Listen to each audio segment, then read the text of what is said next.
Welcome, my friends. I'm here with my buddies, Darrell and Ed, and we're going to be speaking to you today about how to be a vocal PM if you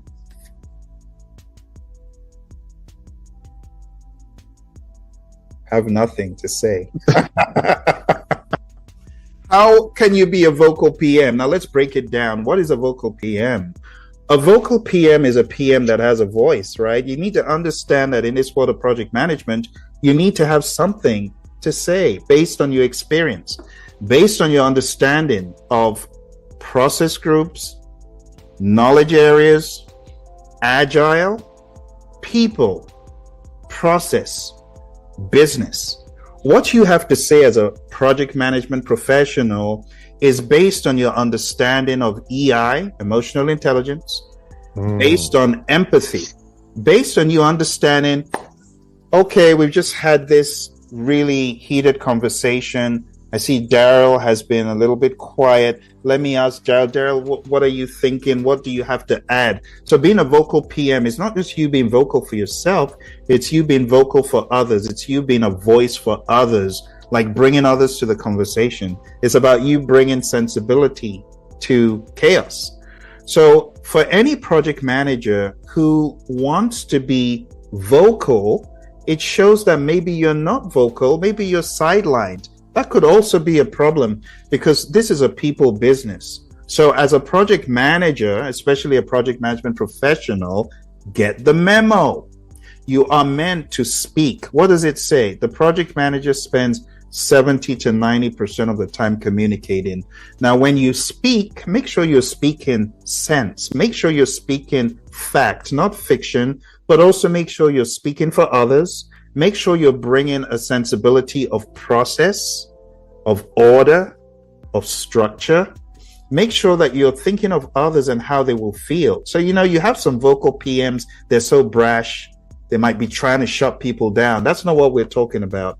We're talking about adding value. So my mantra is, if it's not valuable, don't do it. If it is valuable, do it. If being vocal is bringing some vocal value, then you want to do it. And you ask yourself, what value can I bring to the conversation? Well, that's what the PMI schools us on in all of these big old books, the guides, the agile practice guide. What does it say about this, right? In this, on page 50 or 49, it tells you that you should develop a team understanding, a team charter, a social contract. So part of being a vocal PM is, hey team, this is what we should probably think or consider doing, or even better still, hey team, what do you think we should do?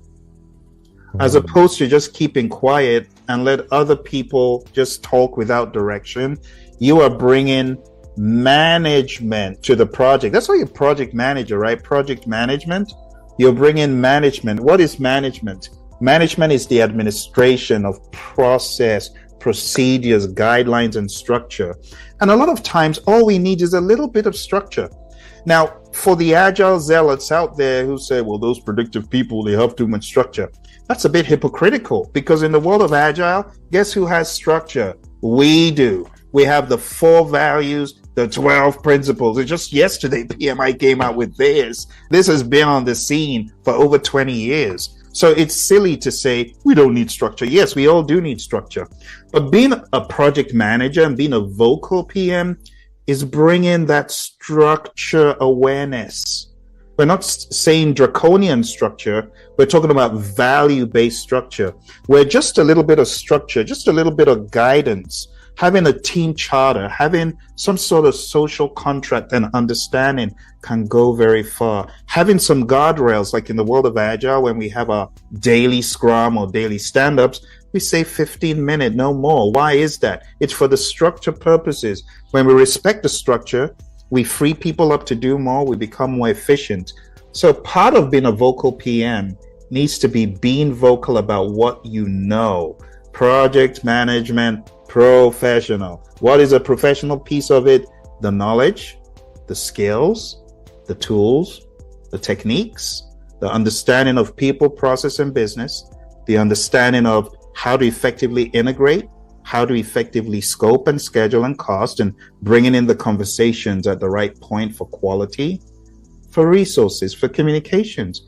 There's so much you should know about risk and procurement and stakeholder.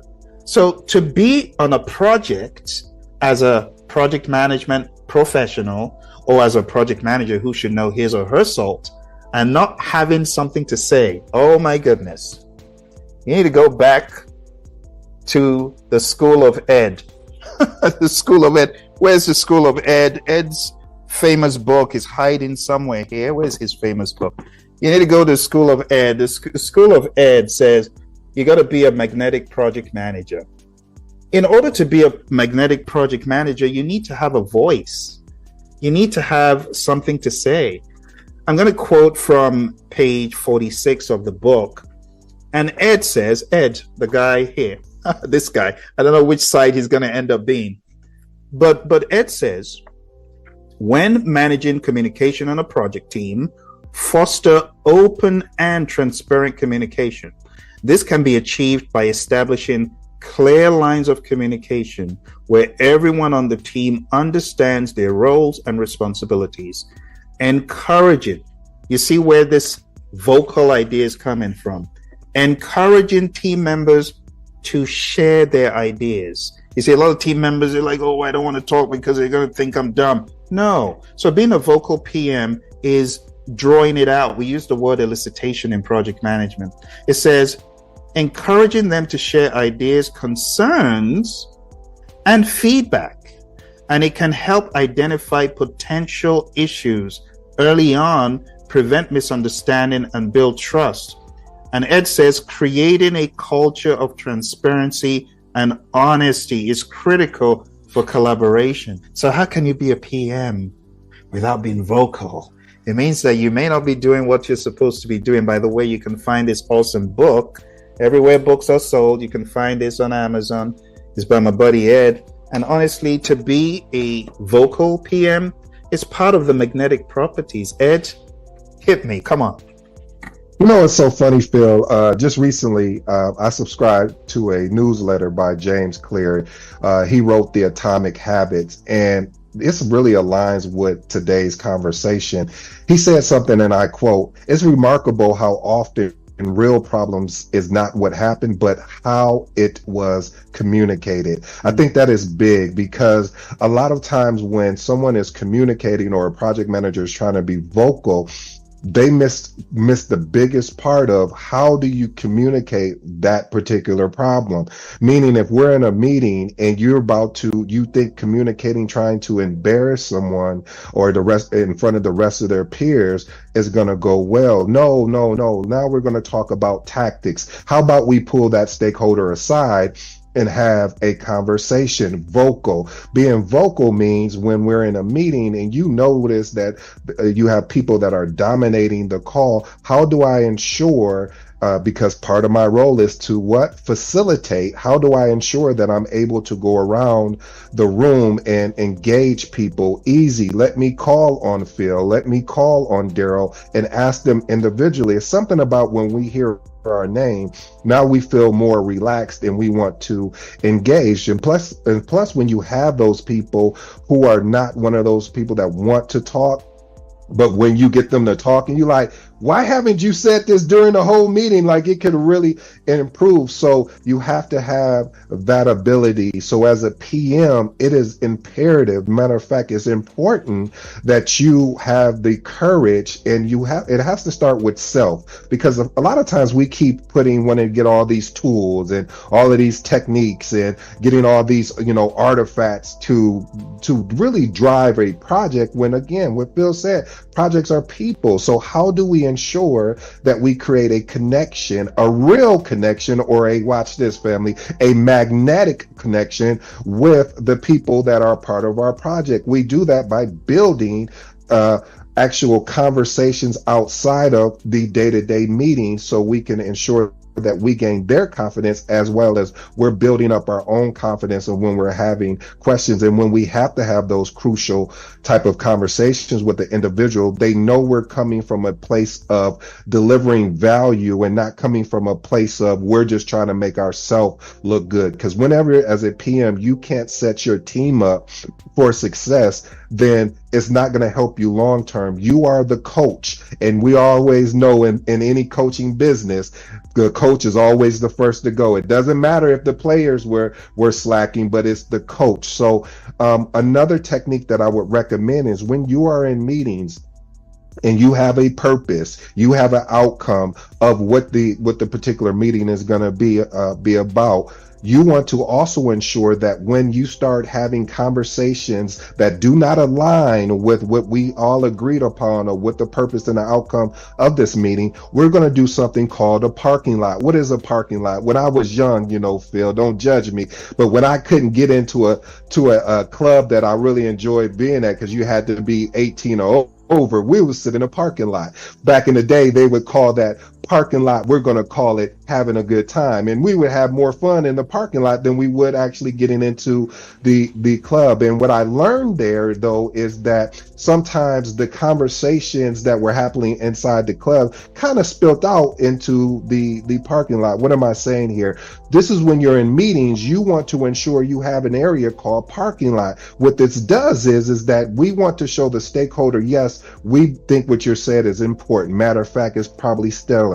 However, it doesn't align where we're currently at, but that doesn't mean where we're currently going is not going to help us grow. So let me take what you just said and put over here in this parking lot. And then what we'll do is we'll either have another meeting around some of these things if they're all bunched in that same area, or B, if we have the time based on where we finish at this conversation, we start attacking each parking lot item that's on that particular list.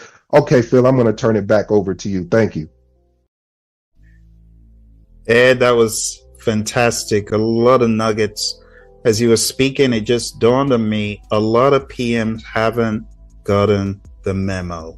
You cannot be a PM and say, I just want to stay at the corner of my office sending reports, sending emails, not picking up the phone, not going to people to speak to them. No, that is not it. Hey, newsflash, the PM spends a lot of time communicating. Ed talks about how the top 2%, look at the book very carefully, it's a property you want to have. The top 2% of project managers, as voted by their colleagues and their peers, are those that had superior leadership, communication skills. And part of communicating is exchanging a message, sharing, understanding. If you're a PM and you're not willing to speak, if you're a PM and you don't even remotely understand that you are a catalyst for others to speak, hey, get the memo now. You need to have a voice. And you need to have a voice not just to speak anything, but to speak value, to bring sense to the table. Really understand this. It's hard to find a PM who is truly doing their job and is like, I'm quiet naturally, I don't want to say anything, I'm shy. No, leave your other properties outside of the project. When you come into the project, you are going to evolve. Like the great Richard Branson said, he evolved, right? When he found himself in the epicenter of the project and the organizations he created, he very quickly became someone who speaks. The same for all of you who are project managers and say, I'm naturally not a man or woman of many words. Well, maybe get off your high horse and how about becoming someone of multiple words, right? Of value. I'm not saying just blab, but I'm saying you got to overcome that inertia to speak because it is devaluing your projects. How many of you are project managers that at the office, you're a mouse, but when you get back home, all of the gripes come out? Now you don't have trouble speaking. I used to be like that. Don't be like that. Do your talking in the meeting, right? With respect, right? Like Ed is saying, if it's outside of context, let it be outside of context, but in a parking lot. But you got to develop this mindset of being vocal, being a voice for those that don't have it, being a voice to share the vision where people don't understand and everyone's keeping quiet. No one wants to be honest. I don't get the vision. I don't understand the requirement. I don't understand You got to be a voice. Darrell, we would love to hear from you, buddy. Speak to us, talk to us. How can someone who is generally not a vocal person be vocal in the job as a PM? Bill, I'm going to play devil's advocate with this situation, depending on how long we have in this conversation. The way I see it is, as a project manager, project management is an art, and you have to master your craft in order for you to be a successful PM in any business or company you are with. However, with a PM that does not have anything to say, that may be self-induced because of society today. With specific words you can't say throughout the work environment. Like something new that came up, we can't say all hands anymore in the corporate world. Because that might be offensive to somebody, or using specific pronouns or gender. So as a person and as a human being, sometimes it's best not to say anything. However, you are right, and Ed's also right, that project management is a people business, and if you are able to provide that confidence in yourself to at least influence a better way of communicating, as in treating others with respect and giving the opportunity for others to speak without gaslighting, because we all gaslight today. We love gaslighting. That's today, and I get that from my 16-year-old daughter.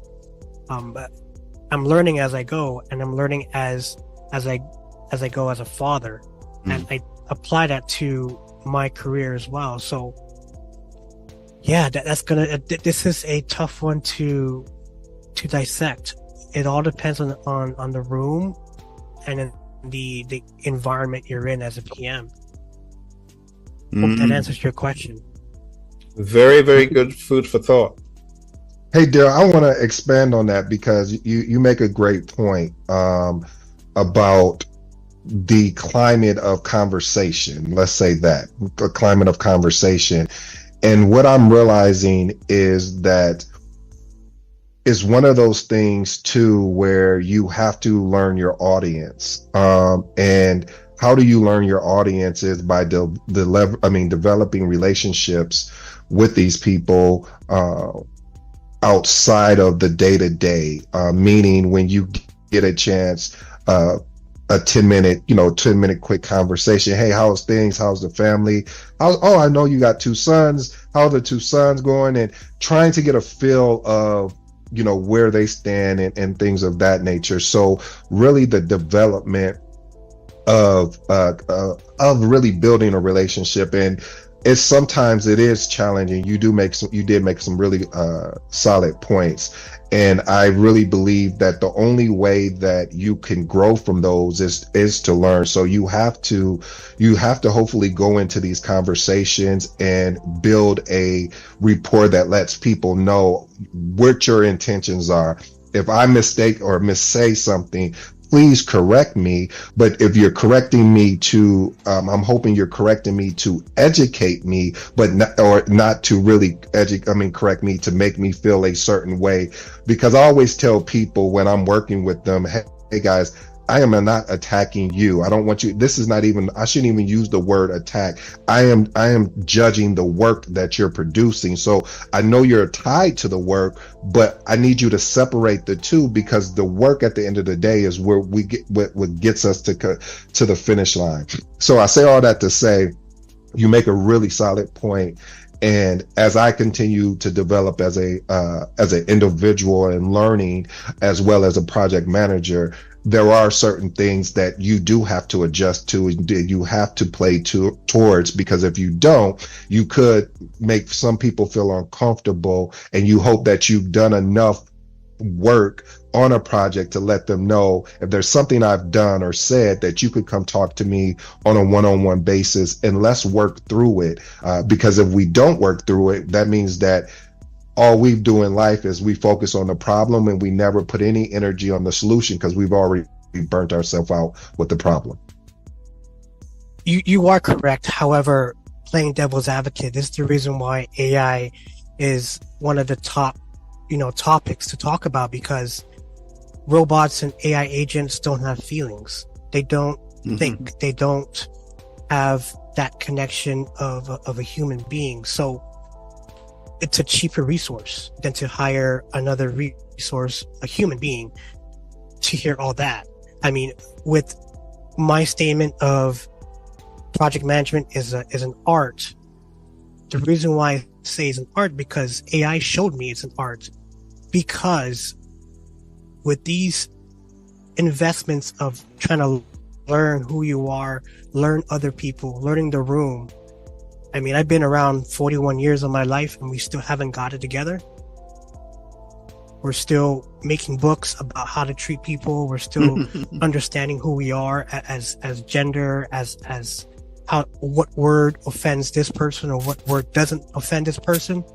And that's why I feel, and I believe that's why AI is playing a huge part in our lives, because it takes away all those issues. Very interesting. So do you reckon people will be less offended to hear certain things from AI than humans? What do you think about that? I feel that if we don't regulate AI in a perspective where we keep it as a tool, then AI will eventually take over as someone who's smarter than us. Like right now, if you think about it, and if you dig down through history, we are the most intellectual species on Earth, besides apes. So we're building something smarter than us. So that means we're building our successor species in that environment. And that's why we have to have those understanding of having ethics in AI, especially in project management, because like what we're investing here, we're investing our time on a weekend to make ourselves a better version of ourselves, to talk about issues that we have experienced and flaws that we have within ourselves. So by using AI, to me, this will help in taking those issues away. Do you reckon that we will not always have the people? I think, the people problem, because it's an agile, evolving problem, I think it's always going to be there. I think there's always going to be the possibility of misconstruing what someone said. There's always going to be the ability to offend, no matter how sophisticated we are technology-wise, Darrell. Except we all have microchips in our heads that are regulating what we say. We could actually say that now. Now we could actually say that. And this is in my opinion, this is a good time to be alive, because we're experiencing the AI race with other countries besides us. We could actually say that now. Some dude inserted a microchip into another dude's mind to move something without even touching it. That's wild. 20 years ago, that was science fiction, and all of us will be laughing about what you just said, Phil. Now it's true facts of where we're going as far as how AI will play into our lives, both the personal and a business side. Absolutely. Now, if you really sit down and understand AI and go down that rabbit hole of AI, project managers are very important. Like California had their AI summit this past week, and believe it or not, the person leading the conversation is a project manager. So as AI is inserted into areas of the business, project management and project managers will be valued at the most, during this AI evolution of us. Absolutely. Well, for those who are just joining, you're hearing my buddy Darrell speaking about the world of AI and how it will affect things in the grand scheme We also have Ed on the call. We're about to round up. So the summary of what you've been hearing and our debate in this topic, how to be a vocal PM when you have nothing to say, it really boils down to, if it's value, say it. If it's not value, you might want to hold it close to the vest, especially if value is perceptual in this context. What you have to say, if it's controversial, you might not want to tread that boldly. Tread very carefully and keep what you have in mind as close to the vest as possible. Thank you. All right, my friends, so here's a conclusion. Number one, active listening and summarization is important. Play your role. Number two, be a facilitator, as Ed said. Number three, provide updates. Number four, share insights and learnings. Facilitate problem solving. Provide support and encouragement. Reiterate goals and objectives. Summarize and confirm action items. And engage one-on-one. It doesn't always have to be in the meeting. Thank you very much. We'll see you again in another adventure.